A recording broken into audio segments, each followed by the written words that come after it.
Namaste. I'm going to read Book 7, Chapter 9, the story of Kakutsta and the origin of Mandata.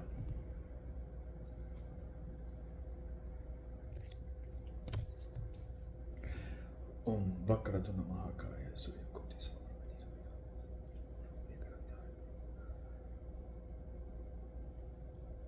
Om Guru Brahma Guru Vishnu Om Ya Devi Sarvabhuteshu Vidyara Vidyasim Shranavasase.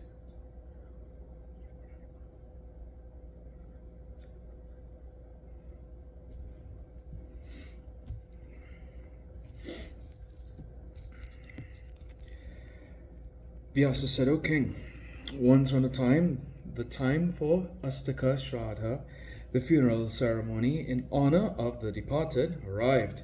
Seeing this, the king Iksaku ordered his son Vikuksi, O child, go immediately to the forest and bring carefully pure, sanctified meat for the Shraddha purposes. See that there be no neglect of duty. Thus ordered, Vikuksi instantly went to the forest equipped with arms.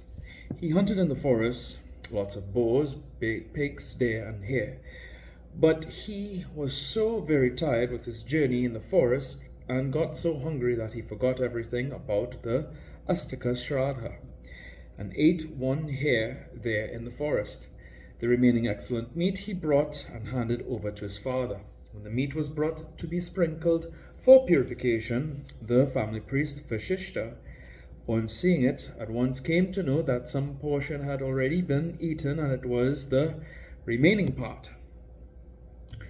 The leavings of food are not fit for the sprinkling purposes. This is the sastric rule. Vashishta informed the king of this defect in the food in accordance with the Guru's advice. The king, coming to know thus the violation of the rule by his son, became very angry and banished his son from his kingdom. The prince became known from that time as Sasada. He did not become the least sorry for his father's anger. He went to the forest and gladly remained there. He gladly passed his time absorbed in religion and sustained his life on forest fruits and roots. After some time, when his father died, he inherited his kingdom. On becoming the king of Ayodhya, Sasada had only one son. He became famous in the three lokas by the name of Kakutsta.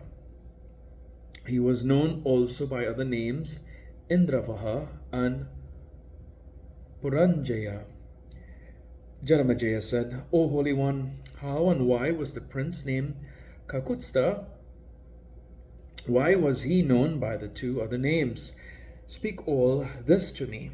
Vyasa said, O king, when Sasada went to the heavens, Kakutsta became king.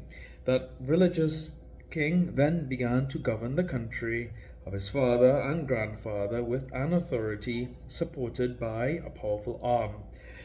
At this time, the Devas suffered a defeat from the Danavas and took refuge to Vishnu, the infallible and the Lord of the three worlds. The eternal great Vishnu, full of intelligence and bliss, then addressed the Devas. Vishnu said, O Devas, go and pray to the king Sasada. He will be your ally and kill all the demons.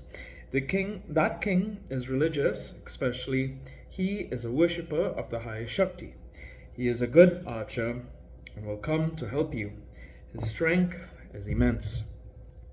Vyasa said, O king, Indra and the other devas, hearing the nectar-like words of Hari, went to Ayodhya. To Kakutsta, the son of Sasada, seeing the devas at his palace, the king worshipped them duly and with great care, and he asked them why they had come there. The king said, O devas, when you have favored me by your presence here, I am blessed and sanctified. My life is crowned with success. See what I can do for you. I will carry it out, even if it be very hard for me to perform. The Deva said, O Prince, please help and back us and defeat the Daityas, invincible by the Devas, and form an alliance with Indra. O King, by the grace of the highest Shakti, you have nothing unattained anywhere. So we have come to you by the order of Vishnu. The king said, O Devas, I can back you and become your ally if Indra carries me on his back in the time of war. I will fight now with the Daityas for the Devas, but I will go to the battlefield on Indra's back. This I speak to you truly. Vyasa said, O king, the Devas then spoke to Indra, O lord of Sachi, it is now your bounden duty to do this. So, quitting shame, be a carrier to this king. Indra got ashamed very much, but being requested frequently by Hari, at last assumed the appearance of a bull like the great bull of Shiva. The king mounted on that bull to go to the war. He fought while taking his seat on the hump on the shoulders of the bull Kakut. Therefore he was named Kakutsta. The king was carried by Indra on his back, hence he was named Indravaha. He conquered the Danavas in battle, hence he was called Puranjaya. The powerful king defeated the Danavas and gave away all their wealth to the Devas. He bade farewell to the Devas and returned to his own kingdom. Thus the alliance was formed with Indra, O king. Kakutsta became very celebrated on this earth. His descendants became kings and were known as Kakutstas and were all very famous here on this earth. Kakutsta had one powerful son named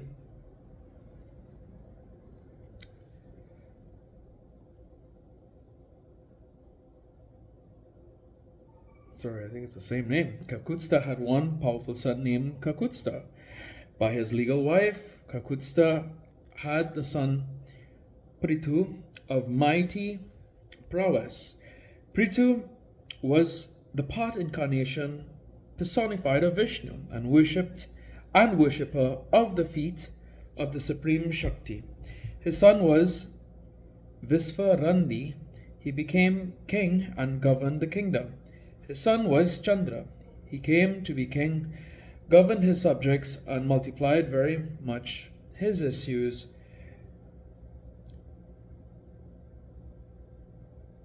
Yuvanasva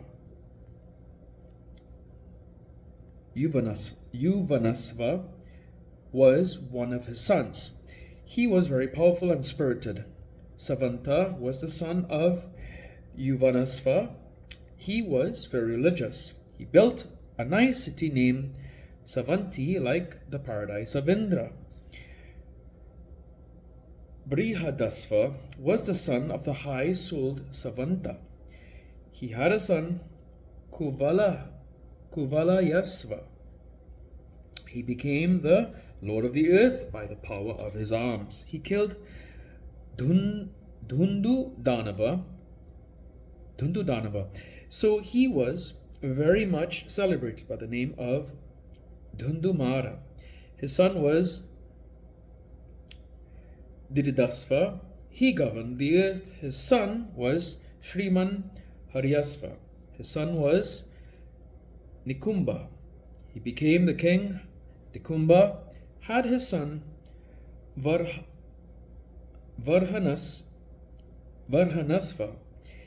Krisasva was his son. His son was the powerful Parasenajit. His son's prowess knew no bounds. Parasenajit had the fortunate son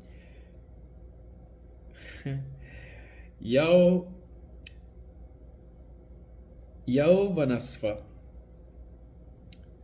O fortunate one, the son of Yauvanasva was Shriman Mandata. He became the lord of the earth, and for the satisfaction of the Devi Bhagavati, had 1,008 palaces built in Banaras and in the other chief places of pilgrimages. Maudata was not born of his mother's womb, but was born in the belly of his father. Then the ministers tore asunder the belly of his father and got him out.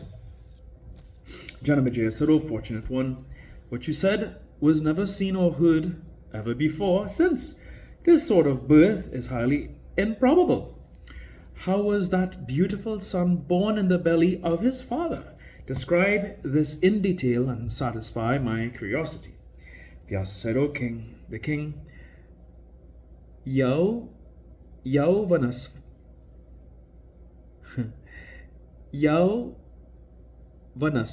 had 100 queens, yet he had no issues. The king always thought much about his son.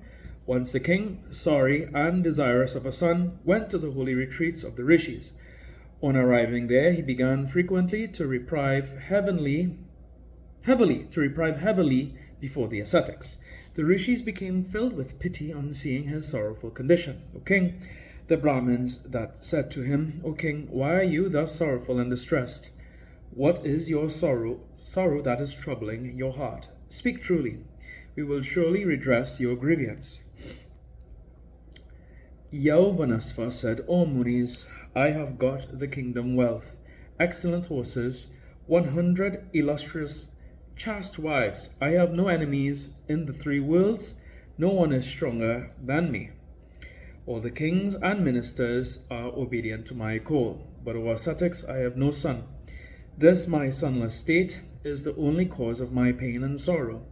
It has marred all my happiness. See, the persons that have no son cannot in any way go to heavens.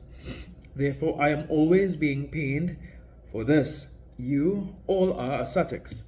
You have taken great pains to learn the essence of the Veda Sastras, so kindly order me what sacrifice is fit for me to have a son. O ascetics, if you feel any pity for me, kindly perform this good work for me. Vyasa said, O king, hearing the words of the king, they were all filled with pity and with fullness of mind, made him to perform the sacrifice whose presiding deity was Indra, for the sake of the king, that he may get a son born to him. They had a jar filled with the water by the Brahmins and purified, and charged that jar with the Vedic mantrams. The king got thirsty in the night and entered in the sacrificial ground. Seeing the Brahmins asleep, the king himself drank the water, surcharged with the mantra. The Brahmins consecrated and kept that water apart according to due rules, surcharging with mantrams for the wife of the king, but the king, getting thirsty, himself drank that water unconsciously. Next morning, the Brahmins, seeing the jar of water empty, were startled very much with fear. The Brahmins then asked the king who drank the water. When they came to know that the king himself drank the water, the Munis thought this too he an act of Deva fate, and completing the sacrifice returned to their abodes. Then the king became pregnant by the power of the sacrificial mantrams. After some time, the son became fully developed. Then the king's ministers, cutting his right bowel, cut the son out of the god's favor. The king did not die. When the ministers were troubled with the thought, whose milk the child will suck, then Indra spoke out, the child would drink Mandata, my forefinger, and gave his finger into the child's mouth. For that reason, his name was Mandata. Thus I have described in detail the origin of Mandata. Here ends the 9th chapter of the 7th book on the story of Kakutsta and the origin of Mandata in Srimad Devi Bhagavatam, the Maha Puranam of 18,000 verses by Maharishi Vedvyasa. Om Jayanti Mangalakali Padrakali Kaparai Durga Kashma Shivtati Swaswati.